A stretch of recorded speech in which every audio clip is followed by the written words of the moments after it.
করো না গো, আমি তোমারই আছি।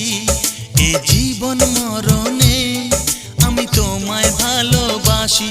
আমি তোমার ছায়া হয়ে রব তোমার পাশাপাশি।